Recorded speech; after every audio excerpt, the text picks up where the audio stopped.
Now, the Ugandan shilling was stable after the central bank maintained its key lending rate for this month. The central bank expects the recent surge in inflation to start ebbing in the next few months. For more now, I'm joined by Mark Bitarabeho, Head of Corporate Sales and Foreign Exchange at Standard Chartered Bank, Uganda. Mike, thank you so much for making the time to talk to us. Of course, they're understanding that the rate was held at 12% yesterday. Can you talk us through the rationale behind that decision?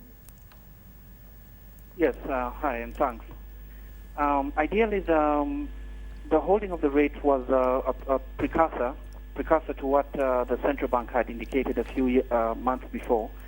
They had indicated that there was still upside risks to food inflation, which when it was the final print came 8% coming from 7.3 in August, it decided to maintain the rate because they had already factored that one in. They had already factored that they didn't want to get ahead of the market.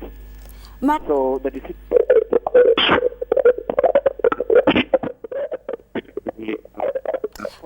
It does seem that we have an audio problem there, but we'll try to get Mark back on the line. Mark, can you hear me now? Yes, I can. Okay, let's look at the consumer index and the data coming out of that particular index. How does that compare with the decision to hold interest rates at 12%? Yes, while food inflation still remain high, they believe that this is just a temporary measure because, as you know, food is usually seasonal. And as we are now getting into the bumper harvest, it's now raining. The planting season is now raining. The central bank actually would project that this effect of food inflation would now be very muted in the coming months. So their decision to keep it on hold was very prudent. Let's quickly look at the shilling at this time, Mark. Of course, the currency has been relatively stable over the past few weeks. Do you foresee any upward or downward trend, and why? Now, I would say that the shilling traditionally around this time, between the last quarter of the year, the shilling usually has a more appreciative tone as most corporates start winding down. We also have the same timing when the coffee activity picks up, and that one would actually lend support to what the market believes. However, the Uganda shilling is still remains a very unpredictable currency. But what we're seeing by and large is while the fundamentals may point towards stability and a slight appreciation, it is still subject to any external shocks.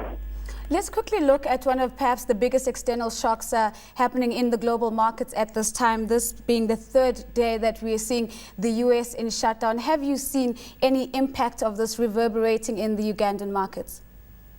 No, we haven't seen that one bit. I think there's going to be a bit of a lag. There's going to be a bit of a lag because the market would expect that there's going to be some kind of resolution. So for anyone to just react, it would probably be out of panic. It won't be something that we expect the decision in the U.S. to be a more permanent one. So it's just about the negotiations and the like.